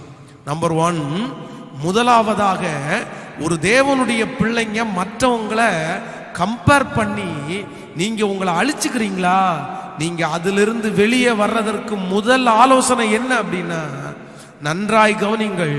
நீங்கள் எப்பொழுது இதுவரைக்கும் உங்க வாழ்க்கையில இருக்கிற ஆசீர்வாதத்திற்கு நான் தகுதி இல்லைன்னு நினைக்கிறீங்களோ, அப்பதாங்க நீங்க மற்றவங்களோட உங்களை கம்பேர் பண்ணி பார்க்கவே மாட்டீங்க. அப்பதான் நீங்க நிறுத்துவீங்க. உங்களுக்கு ஆண்டவர் நல்ல கை கால்களை கொடுத்திருக்கலாம், நல்ல கண்களை கொடுத்திருக்கலாம். நீங்க நல்ல கண்களை கொடுக்கறதற்கு பிறக்கிறதுக்கு முன்னாடி அவன் தவம் பண்ணாங்களா, ஏதாவது செஞ்சாங்களா? இதுவரையிலையும் இத்தனை ஆசீர்வாதங்களை கர்த்தர் உங்களுக்கு கொடுத்திருக்கிறாரு. நிறைய பேரை நடக்க வைக்கிறாரு, கர்த்தர் பார்க்க வைக்கிறாரு. இந்த காலத்திலையும் நம்ம பசியாடுறது மாதிரி ஆண்டவர் சாப்பாடு கொடுக்கிறாரு. ஏதோ ஒரு இடத்துல ஆண்டவர் தங்க வச்சிருக்கிறாரு. நீங்க ஒண்ணு நினைச்சுக்குங்க, இவ்வளவு தூரம் நீங்க என்ன நடத்துறதற்கு நான் தகுதியே இல்லப்பா, நான் தகுதியே இல்லப்பா. தகுதி இல்லைன்ற ஒரு வார்த்தை உங்க இருதயத்துக்குள்ள எப்பவும் இருக்கும்னா நீங்க கண்டிப்பா யாரோடையும் உங்களை ஒப்பிட்டே பார்க்க மாட்டீங்க. இதுக்கே நான் தகுதி இல்லை, இதுக்கே நான் தகுதி இல்லை. நான் உண்மையிலே ஆண்டவருடைய பிள்ளைகளே, ஒரு நாள் கூட ஆண்டவரிடத்துல போய் அவங்களுக்கெல்லாம் கொடுத்துருக்கிறீங்களே அப்படின்னு சண்டை போட்டதே இல்லை ஆண்டவரிடத்துல. அவங்களுக்கு ஒண்ணு எனக்கு ஒண்ணு பண்றீங்களா ஆண்டவரே அப்படி கேட்டதும் இல்லை. ஒவ்வொரு ஆசீர்வாதங்களையும் ஆண்டவர் எனக்கு கொடுக்கும் போது, இல்லையென்றால் என்னை விட பெரிய ஆட்களை கூட பார்க்கும் போது என் மனசு ஒன்னே ஒண்ணு மட்டும் சொல்லும், இவ்வளவு தூரம் கர்த்தர் உங்களை கொண்டு வர்றதற்கு, உன்னை கொண்டு வர்றதுக்கு நீ என்னடா தகுதி உனக்குள்ள இருக்குது? என்னடா தகுதி உனக்குள்ள இருக்கிறது? உனக்கு ஒரு தகுதியும் உங்ககிட்ட இல்லை. ஆனா ஆண்டவர் இம்மட்டும் உன்னை நடத்தி இருக்கிறாரு, இவ்வளவு ஆசீர்வாதத்தை கொடுத்திருக்கிறாரு. காரு இல்லைன்னு மற்றவங்களோட கம்பேர் பண்றீங்களா? நீங்க சொல்லுங்க, இந்த பைக்கு கூட நான் தகுதி இல்லை, இந்த பைக்கை என்ன நம்பி கொடுத்துட்டீங்களே அப்படின்னு யாரெல்லாம் உங்களுடைய வாழ்க்கையிலே நான் தகுதி இல்லை தகுதி இல்லை தகுதி இல்லைன்னு நினைக்கிறீங்களோ அவங்க ஒரு காலம் மற்றவர்களோட தங்களை ஒப்பிட்டு பார்க்கவே மாட்டீர்கள். சங்கீதக்காரனாகிய தாவீது யாரோடையும் தன்னை கம்பேர் பண்ணி பார்க்கவே இல்லை, யாரையும் தன்னை விட மேலானவர்களாய் நினைக்கவே இல்லை. அவங்களெல்லாம் நல்லா வச்சிருக்கு, எனக்கு மட்டும் ஏன் ஆண்டவரை யுத்தம் அப்படின்னு எல்லாம் அவன் கேட்கவே இல்லை. காரணம் என்ன அப்படின்னா, அவனுடைய இருதயத்தின் ஆழத்துல ஒன்று நினைத்தது, இவ்வளவு தூரம் வர்றதுக்கே நான் தகுதி இல்லப்பா, இந்த ஆசீர்வாதத்திற்கே நான் தகுதி இல்லப்பா, அப்புறம் எங்க போய் மற்றவங்களோட நான் ஒப்பிட்டு பார்க்கிறது?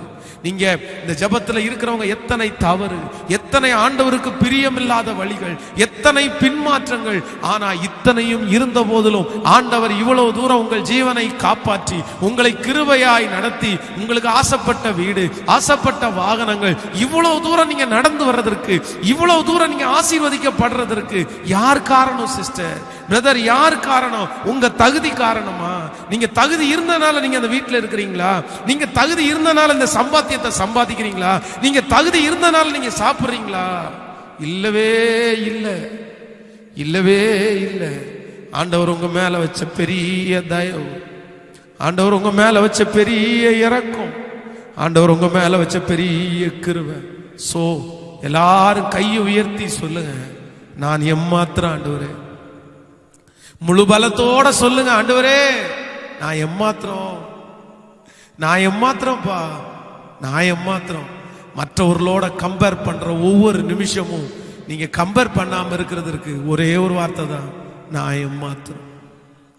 நான் இதுக்கே தகுதி இல்லை, இதுக்கே தகுதி இல்லை.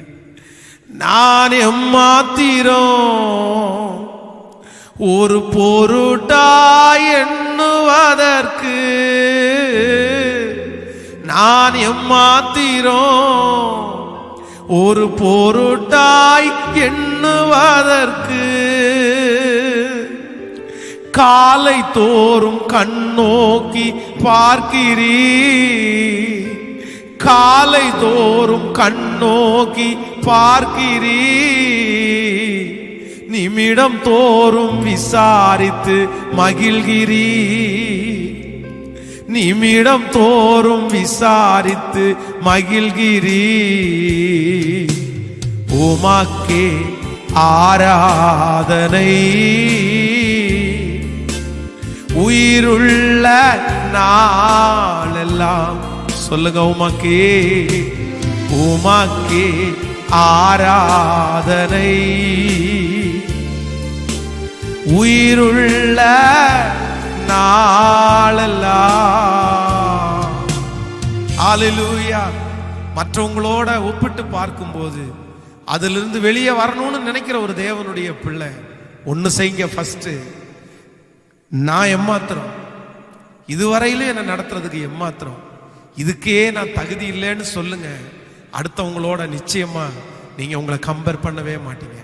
நம்பர் 2, இரண்டாவதாக ஒரு தேவனுடைய பிள்ளையினுடைய வாழ்க்கையில மற்றவர்களோட நீங்கள் உங்களை ஒப்பிட்டு பார்த்தால் நீங்க செய்ய வேண்டியது, யோபுவின் புஸ்தகத்தை எடுத்துக்கொள்ளுங்கள். யோபு 29ஆம் அதிகாரத்தை எடுத்துக்கொள்ளலாம். யோபு 29ஆம் அதிகாரம் 15வது வசனத்தை நம்ம வாசிக்க போகிறோம். யோபு 29ஆம் அதிகாரத்திலே 15வது வசனத்தை நான் வாசிக்கிறேன். நான் குருடனுக்கு கண்ணும் சப்பானிக்கு காலுமாயிருந்தேன். நான் குருடனுக்கு கண்ணும் சப்பானிக்கு காலுமாயிருந்தேன். நான் எளியவர்களுக்கு தகப்பனாயிருந்து நான் அறியாத வழக்கை ஆராய்ந்து பார்த்தேன். இங்கே தேவனுடைய மனுஷனாகிய யோபு சொல்லும் போது சொல்றாரு, நான் குருடனுக்கு கண்ணும் சப்பானிக்கு காலுமாயிருந்தேன். அவன் ஒரு மிகப்பெரிய மனிதன். அவனுக்குள்ள எப்படி இந்த தாழ்மை வந்துருச்சு? யோபு தன்னை யாரோடையும் அவன் ஒப்பிட்டு பார்க்கவே இல்லை. எனக்கு ஏன் இந்த நஷ்டம் வந்துச்சு ஆண்டவரே, என்னை ஏன் இப்படி அனுமதிச்சீங்க, எனக்கு உள்ளதெல்லாம் எடுத்துக்கொண்டீங்களே, அவன் இப்படி துஷ்டனா இருக்கான் அவனுக்கெல்லாம் கொடுத்துட்டீங்களே, இவன் மோசமானவனா இருக்கான் அவனுக்கு எல்லாமே இருக்குது, ஆனா உங்களை பயந்து வாழ்ற எனக்கு மட்டும் ஏன் இப்படி இருக்குன்னு அவ்வளவு சோதனையின் மத்தியிலையும் யோபு ஆண்டவரை பார்த்து இல்லைன்னா மற்றவர்களை பார்த்து தன்னை கம்பேர் பண்ணாம இருக்கிறதுக்கு ஒரு மிகப்பெரிய காரணம் அப்படின்னா, என்னை விட இந்த உலகத்துல கஷ்டப்படுறவங்க நிறைய பேர் இருக்கிறாங்கன்றத அவன் மைண்ட்ல எப்பவுமே வச்சிருந்தான். என்னை விட நிறைய பேர் கஷ்டப்படுறவங்க இருக்கிறாங்க. சோ நம்பர் 2, ஒரு தேவனுடைய பிள்ளை இன்னொருத்தரோட சேர்த்து நீங்க உங்களை எப்ப கம்பேர் பண்ணாம இருப்பீங்க தெரியுமா? எப்ப ஒப்பிட்டு பார்க்காம இருப்பீங்க தெரியுமா? ஒன்னே ஒண்ணு, அவங்கள விட்டுருங்க. எத்தனையோ பேர் என்னை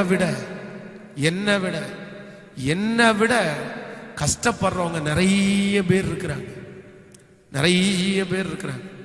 கொஞ்சம் பேர் இல்லைங்க, நிறைய பேர். ஆனால் அவர்கள் விசுவாசத்தோடையே இருக்கிறார்கள். ஒரு நாள் மிக முடியாதவனாய் திருச்சபையிலே பல சூழ்நிலை, பல பிரச்சனை, ரொம்ப டென்ஷன், சுத்தி பயங்கரமான நெருக்கம், என்ன பண்றதுன்னே தெரியல. ஒரு மனசு சொல்லுது, இந்த வயதுல இத்தனை பாடுகளோ, இந்த வயசுல இத்தனை காரியத்தை சுமக்குறியோ அப்படின்னு என் மனசுல அப்படி ஒரு வார்த்தை பேசிட்டே இருக்குது. ஒரு தைரியத்தை ஆண்டவர் கொடுத்தாலும், இந்த வயசுல இவ்வளோ பெரிய பாரத்தை சுமந்துட்டு இருக்கிறோமே அப்படின்னு சொல்லிட்டு இருக்கும்போது ஒருத்தங்க சர்ச்சுக்குள்ள வந்தாங்க. ஒரு அம்மா. அந்த அம்மா அவங்களிடத்துல நான் கேட்டேன். அவங்க ரொம்ப சத்தம் போட்டு அழுது ஜெபம் பண்ணிட்டு இருந்தாங்க. முடிச்ச உடனே உங்களுக்கு ஏதாவது ஜெப குறிப்புக்காக நான் ஜெபம் பண்ணணுமான்னு கேட்கும்போது அவங்க ஒரு பயங்கரமான ஒரு ஸ்டோரி ஒன்று சொன்னாங்க. அது என்னுடைய இருதயத்தையே அப்படியே அசைச்சிருச்சு. அவங்க சொன்னாங்க, பாஸ்டர், எனக்கு 2 பிள்ளைங்க, ஒரு பையன் ஒரு பொண்ணு. கணவனார் திடீரென்று ஆக்சிடென்ட்ல இறந்துட்டாரு. அந்த 2 பிள்ளைகளையும் நான் தான் வளர்த்துட்டு இருந்தேன். மூத்த பையன் ஒரு டிரைவர். அவன் 10 நாள் 15 நாளுக்கு ஒரு டைம் அந்த டிரைவர் வேலையை பார்த்துட்டு வீட்டுக்கு வருவான். நான் அன்னைக்கு வீட்டில் இல்லை, வந்திருக்கிறான் வீட்டுக்குள்ள. தங்கச்சி தான் வீட்டில் இருந்திருக்கிறா, தங்கச்சி தான் எல்லாத்தையும் சமைச்சிட்டு இருக்கா. அவளும் இன்னொரு இடத்துல வேலைக்கு போய் அவளும் சாயந்தரம் சமைச்சு தன்னுடைய சகோதரனுக்கு ரெடியா வைக்கும் போது இவன் ரொம்ப பசிக்குதுமா, எனக்கு சாப்பாடு கொடுன்னு தங்கச்சிட்ட கேட்டிருக்கிறான். ஆனா தங்கச்சி அவங்கள லவ் பண்ற, அவன் நேசிக்கிற அந்த பையனோட போன்ல பேசிட்டே இருந்தா. இவன் ஒரு டைம் சொன்னானாமா, இந்த மாதிரி எனக்கு பசிக்குது சாப்பாடு கொடுன்னு சொன்னான். அவ அதை கேட்கல, அவன்கிட்ட பேசிட்டே இருந்தாங்க. 2வது டைம் சொன்னான், எனக்கு பசிக்குது சாப்பாடு போட்டு கொடு அப்படின்னு சொன்னான். அவன் திரும்பவும் அந்த தங்கச்சி பேசிட்டே இருந்திருக்கிறாங்க. 3வது விஷயம், நான் இவ்வளவு சொல்லிட்டு இருக்கிறேன், உனக்கு அவங்க கூட பேசிட்டே இருக்கிற அப்படின்னு சொல்லிட்டு சும்மா அப்படி தன்னுடைய கையை கொண்டு கன்னத்துல தன்னுடைய கோபத்துல அந்த ஸ்பீட் அவனுக்கு தெரியல, டக்குன்னு படார்னு அடிச்ச உடனே அந்த தங்கச்சியினுடைய தலை போய் இந்த டைல்ஸ்ல அடிச்சு அங்கேயே அவங்க மயக்கம் போட்டுட்டா. இந்த போன்ல ஹலோ ஹலோ ஹலோ ஹலோன்னு பேசினவனுக்கு ஐயோன்ற ஒரு சத்தம் கேட்டதுனால தன்னுடைய மனைவியாக போற அந்த பொண்ணை இந்த பையன் அடிச்சிட்டான் அப்படின்றத கன்ஃபார்ம் பண்ணி திரும்பி கூப்பிட்டு பார்த்தா ஆம்புலன்ஸுடைய சத்தம் கேட்டிருக்குது. இவங்க சுருண்டு கீழே விழுந்த உடனே மயக்கம் ஆயிட்ட உடனே இந்த பையனே பக்கத்தில் உள்ளவங்களை சொல்லி, இந்த மாதிரி தங்கச்சி மயக்கம் அடிச்சு விழுந்துட்டான்னு பக்கத்து வீட்டவங்க உள்ளவங்க ஆம்புலன்ஸுக்கு ஃபோன் பண்ணி ஆம்புலன்ஸ் அந்த பொண்ணை தூக்கி போட்டு ஹாஸ்பிட்டலுக்கு கொண்டு போறதுக்குள்ளாகவே பாதி வழியில அந்த பெண் உயிர் பிரிந்தது, இறந்துட்டாங்க. இறந்த உடனே அந்த பொண்ணை நேசிச்ச அந்த பையன் போலீஸ் ஸ்டேஷன்ல கம்ப்ளைண்ட் கொடுத்துட்டான், இந்த மாதிரி அண்ணன் தான் அடிச்சு கொன்னுட்டான் அப்படின்னு. போலீஸ் அவன் அந்த மகளுடைய அடக்கம் நடக்குது. அப்படியே அந்த பையனை அரெஸ்ட் பண்ணி கூட்டிட்டு போயிட்டாங்க. ஒரு 6-7 மாதங்கள் ஜெயிலில் இருந்தான். அதற்கு பிறகு அவங்க அம்மா, நான் தனியே இருக்கேன், எனக்கு ஆம்பளை துணை எதுவுமே இல்லை, என் பொண்ணும் இறந்துருச்சு, இவனை எப்படியாவது விடுங்க அப்படின்னு சொல்லி கெஞ்சி, ரொம்ப கெஞ்சி அவனை வெளியே ரிலீஸ் பண்ணாங்க. ஆனால் போலீஸ் ஸ்டேஷனில் இருக்கிற எல்லாருமே வந்து அவருக்கு எச்சரிப்பு கொடுத்து அனுப்பியிருக்காங்க. என்னைக்குனாலும் ஒரு நாள் உன்னை நாங்கள் பிடிச்சி உள்ளே போடுறது உறுதி, உன் கேஸ் உன் பக்கமாக தெரிஞ்சுன்னா நீ எதுவுமே பண்ண முடியாதுன்னு சொன்ன அந்த வார்த்தை அவனுடைய மனசுல திரும்ப திரும்ப ஓட்டிகிட்டே இருந்து, தன் தங்கச்சியை கைனால் அடிச்சு கொன்னுட்டேனேன்னு அந்த குற்ற மனசாட்சியில அவங்க அம்மா செங்கல் சூளைக்கு வேலைக்கு அவங்க அம்மா கட்டட வேலைக்கு போயிட்டு இருக்க நேரத்தில், வீட்டுக்குள்ளேயே யாருமே இல்லாத நேரத்தில் சூசைட் பண்ணி அவன் இறந்துட்டான். இவங்க சாயந்தரம் வீட்டில் வேலை முடிச்சிட்டு வீட்டுக்கு வந்து திறந்து பார்த்தா தன்னுடைய மகனுடைய பிணத்தை பார்க்குறாங்க. யாருமே இல்லை. இவங்களே தன்னுடைய மகனுடைய பாடியை கீழே இறக்கி, இந்த மாதிரி எங்க பையன் சூசைட் பண்ணி இறந்து போயிட்டான்னு சொன்னாங்க. எல்லாரும் அவங்கள விட்டு போயிட்டாங்க, தனி மரம். ஆனா அவங்க சொல்லும் போது அழுது கொண்டே சொன்னாங்க, இந்த இயேசுவை பற்றி ஃபர்ஸ்டே எனக்கு தெரியாது, நானும் இந்த உலகத்து வாழ்க்கை வேணான்னு முடிச்சுக்கலான்னு போதுதான் ஒருத்தர் மூலமா இந்த இயேசுவை சந்திச்சேன். ஆனா இந்த இயேசு தான் எனக்கு எல்லாம், அவரை நான் ரொம்ப நேசிக்கிறேன், அவர் என் கூட இருக்கிறார் அப்படின்னு அழுதாங்க. உண்மையிலே தேவனுடைய பிள்ளைகளே, அது வரைக்கும் என் மனசுக்குள்ள இருந்த அந்த எல்லா பாரமும் ஒரே நிமிஷத்துல தூக்கி போட்டுச்சு. என்னை பார்த்து நானே கேட்க ஆரம்பிச்சிட்டேன், டே என்னடா என்ன நினைச்சிட்டு இருக்க, ஆண்டவர் உன்னை எவ்வளோ அழகா வச்சிருக்கிறாரு, எவ்வளோ நல்லா வச்சிருக்கிறாரு, இத்தனை ஆயிரம் பிரச்சனையை பார்த்து சோர்ந்து போறியா? அம்மாவுடைய பிரச்சனையை பாரு. இந்த பிரச்சனையின் நடுவுலையும் கிட்டத்தட்ட 3 உயிர்களை கொடுத்துட்டு ஒரு சாவே ஒரு மனுஷனை ஒடுக்கிடும், ஒரு மரணமே ஒரு மனுஷனை ஒடுக்கிடும். கண்ணுக்கு முன்னாடி 3 மரணத்தை பார்த்துட்டு இந்த அம்மா இன்னைக்கும் உயிரோட இருந்து இயேசு நல்லவர்னு சொல்லுதுப்பா. அவனுடைய சமூகத்தில் அழுதேன், அப்பா என்ன ரொம்ப நல்லா வச்சிருக்கிறீங்கப்பா, அநேகம் பேரை விட என்ன ரொம்ப நல்லா வச்சிருக்கிறீங்கப்பா. இந்த சத்தத்தை கேட்கிற அன்பு தேவனுடைய பிள்ளையே, ஆண்டவரை குறை சொன்னீங்களோ, ஆண்டவரை குறை சொன்னீங்களோ, மற்றவங்களை ஒப்பிட்டு பார்த்து பார்த்து என்ன மட்டும் ஏன் ஆண்டவரை இப்படி வச்சிருக்கிறீங்கன்னு கேட்டீங்களோ, நான் மட்டும் ஏன் இப்படி கஷ்டப்படுறேன்னு கேட்டீங்களோ, ஆண்டவர் உங்களை பார்த்துதான் இந்த வார்த்தையை பேசுறாரு. இல்ல, உன்னை விட கஷ்டப்படுற எத்தனையோ பேர் இருக்கிறாங்க, உன்னை விட கஷ்டப்படுறவங்க எத்தனையோ பேர் இருக்காங்க, உன்னை விட பாட அனுபவிக்கிறாங்க நிறைய பேர், இன்னும் வாழ்ந்துட்டு தான் இருக்கிறாங்க, இன்னும் வாழ்ந்துட்டா தான் இருக்காங்க. கண் இருக்கிறவங்களுக்கு கண்ணுடைய அருமை தெரியாது, கால் இருக்கிறவங்களுக்கு காலினுடைய அருமை தெரியாது, கை இருக்கிறவங்களுக்கு கையினுடைய அருமை தெரியாது, அருமை தெரியாது. இல்லாதவங்களை போய் பார்த்தாதான் உங்களை ஆண்டவர் எவ்வளவு நல்லா வச்சிருக்காருன்னு அப்பதாங்க தெரியும், அப்பதாங்க தெரியும். அதான் நான் ஒவ்வொரு யூத் மீட்டிங்லையும் தம்பிங்களை பார்த்து சொல்லும் போது சொல்லுவேன், டேய் உன் லைஃப்ல ஒரே ஒரு இடத்துக்கு மட்டும் நீ ரொம்ப தப்பு பண்றேன்னு ஃபீல் பண்ணும்போது, நீ ரொம்ப பின்மாற்றத்தில் இருக்கும்போது நீ ஒன்றும் பண்ணு, நேர ஜிஹெச்சுக்கு மட்டும் போயிடுறா அப்படின்னு.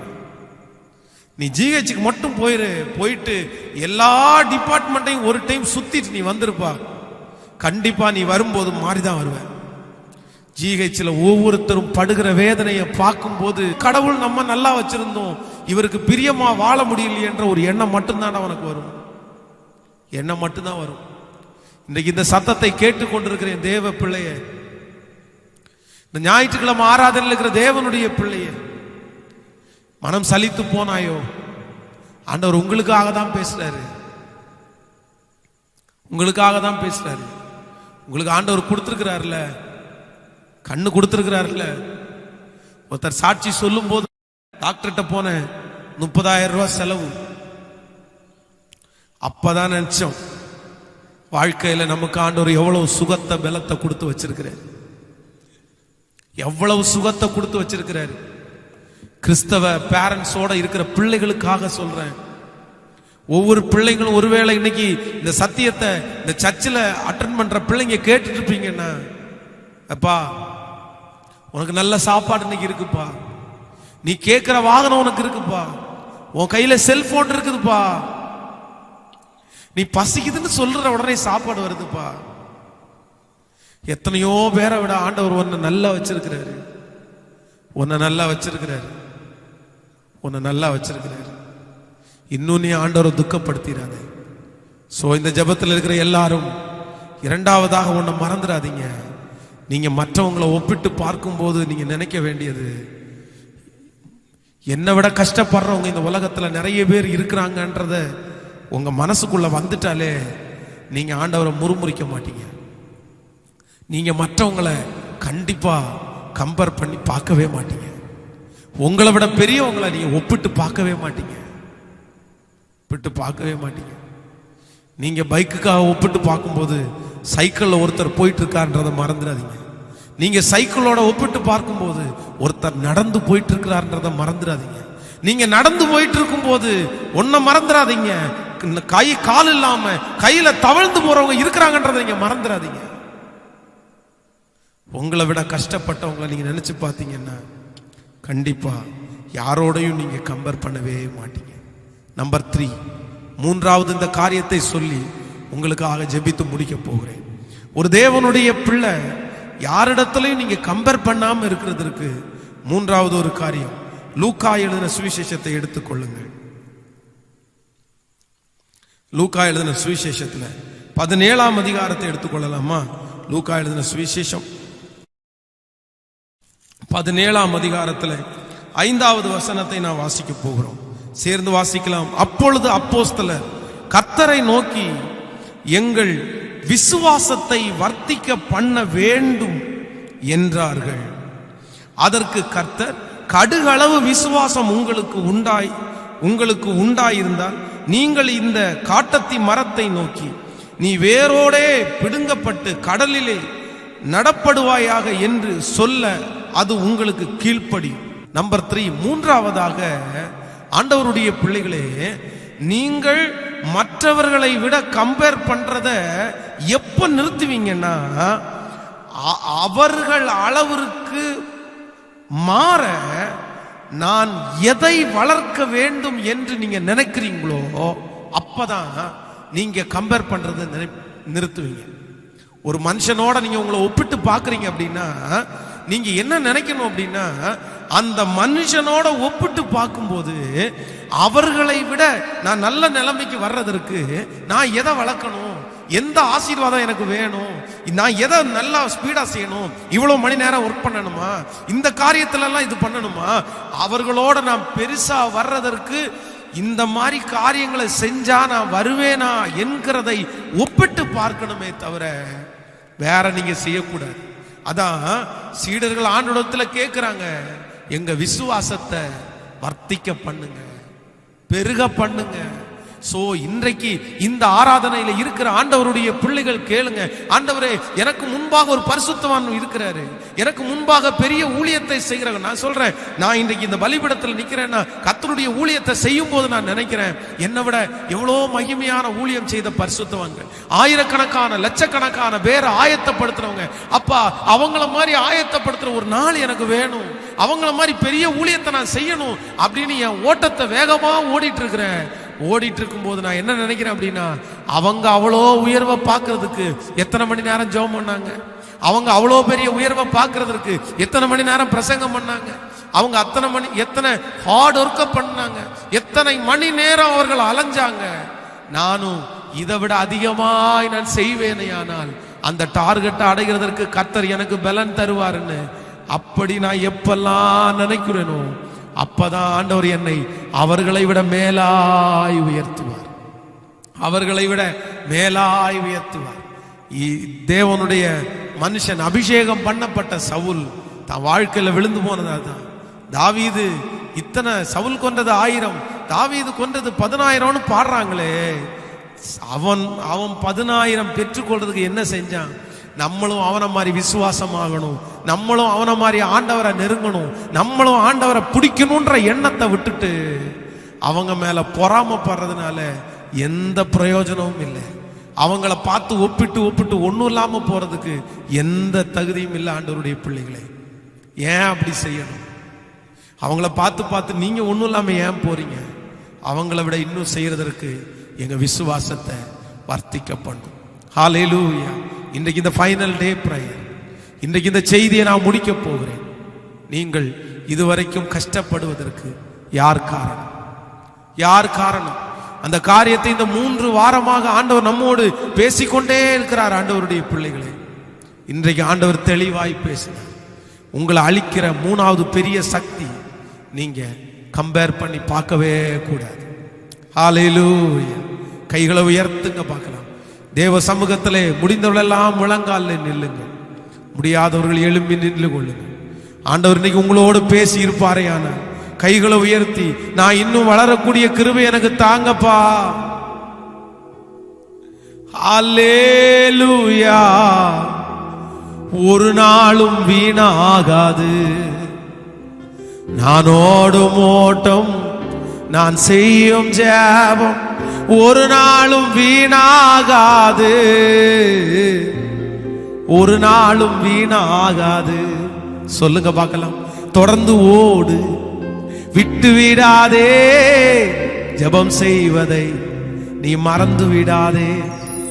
தொடர்ந்து ஓடு, விட்டு விடாதே, பணி செய்வதை நீ மறந்து விடாதே. சேர்ந்து எல்லாரும் சேர்ந்து சொல்லுங்க. ஒரு நாளும் வீணாகாது நான் ஓடும் ஓட்டம், நான் செய்யும் ஜெபம் ஒரு நாளும் வீணாகாது, ஒரு நாளும் வீணாகாது. ஆண்டவருடைய பிள்ளையே, முயற்சி எடுங்க. சும்மா இருந்தா எதுவும் நடக்காது. நீங்க கஷ்டப்படாம இருந்தா எதுவும் நடக்காது. நல்லா கவனிங்க, என்ன ஒரு விஷயம் பாருங்க. சிலருடைய உயர்வு உங்களுக்கு வெளி தோற்றத்திலிருந்து பார்க்கும்போது அவங்க ஒண்ணுமே செய்யாம உயர்ந்தது மாதிரி இருக்கும். நல்லா கவனிங்க, நீங்க கவனமா கவனிங்க. சிலர், நீங்க பார்க்கிற சிலருடைய உயர்வு வெளியில இருந்து பார்க்கும்போது ஒண்ணுமே செய்யாம இவன் மேல வந்துட்டானே அப்படின்னு தோணும். அதான் நிறைய பேர் சொல்லுவாங்க, அவனுக்கு லக் அடிச்சிருச்சு, லக் அடிச்சிருச்சு, அவனுக்கு சுழி, நல்ல சுழி. இல்ல இல்ல இல்ல இல்ல இல்ல இல்ல. இந்த திருச்சபையில நின்று நான் சொல்லுகிறேன், ஆண்டவருடைய பிள்ளைகளே, இன்றைக்கு உங்க முன்பாக நிற்கிற நானு இந்த கொஞ்சம் ஊழியத்துல கொஞ்சமாவது வளர்றதற்கு என் முன்னாடி நிறைய பேருக்கு தெரியாது. ஆனா பின்னாடி நிறைய பாடுகள், நிமிஷ நிமிஷம், நொடி நொடி, நிறைய சொல்லவே முடியாது. அத்தனை சுமந்ததுதான் வெற்றி. ஒவ்வொரு பாடுகள் தான் வெற்றி கொடுத்திருக்குது, ஒரு அவமானம் தான் வெற்றி கொடுக்கிறது. அவ்வளவு கஷ்டப்பட்டு தான் எல்லாருடைய பார்வைக்கு ஒண்ணுமே செய்யாத மாதிரி இருக்கும், வளர்ந்தது மாதிரி இருக்கும். ஆனா பின்னாடி அவ்வளவு பெரிய விலைக்கரையும் இருக்குது, அவ்வளவு விலைக்கரையும் இருக்கு. அதே போலதான் உயர்ந்த எல்லா மனிதர்களுக்கும் கர்த்தருடைய கிருபை அடுத்த அவர்களுடைய விலைக்கரையும் நிறைய இருக்கு. சோ அவங்கள பார்த்து உங்களை கம்பேர் பண்ணி நீங்க இழந்து போகாம நிறைய செய்யுங்க. உங்களையும் ஆசீர்வதிப்பார், உங்களை நடத்துவார். அவங்களை ஆசீர்வதித்த தேவன் உங்களை ஆசீர்வதிக்க மாட்டாரா? தமது நாமத்துக்காய் காண்பித்த பிரயாசத்தை மறந்து விடுவதற்கு அவர் அநீதி உள்ள தேவன் அல்ல. பென்ஸ் பாஸ்டருக்கு ஒரு ஆண்டவர், உங்களுக்கு ஒரு ஆண்டவர் கிடையாது. உங்களுக்கும் ஆண்டவர் அவர், எனக்கும் ஆண்டவர், எனக்கும் ஆண்டவர். என்ன ஆசீர்வச்சார் உங்களை ஆசீர்வதிப்பார், உங்களை ஆசீர்வச்சார் என்ன ஆசீர்வதிப்பார். அவருக்கு பட்சபாதம் என்கிறது இல்லவே. நம்புறவங்க கைய மேல உயர்த்தி சொல்லு, அவமானம் நிந்தை எல்லாம் அனுதின உணவு போல, பழி சொல்லி எதிர்ப்பு எல்லாம் பலன் தரும் ஊட்டச்சத்து. பழி சொல் எதிர்ப்பு எல்லாம் பலன் தரும் ஊட்டச்சத்து. தொடர்ந்து ஓடு, விட்டு விடாதே, ஜெபம் செய்வதை நீ மறந்து விடாதே, தொடர்ந்து ஓடு, விட்டு விடாதே, ஜெபம் செய்வதை நீ மறந்து விடாதே.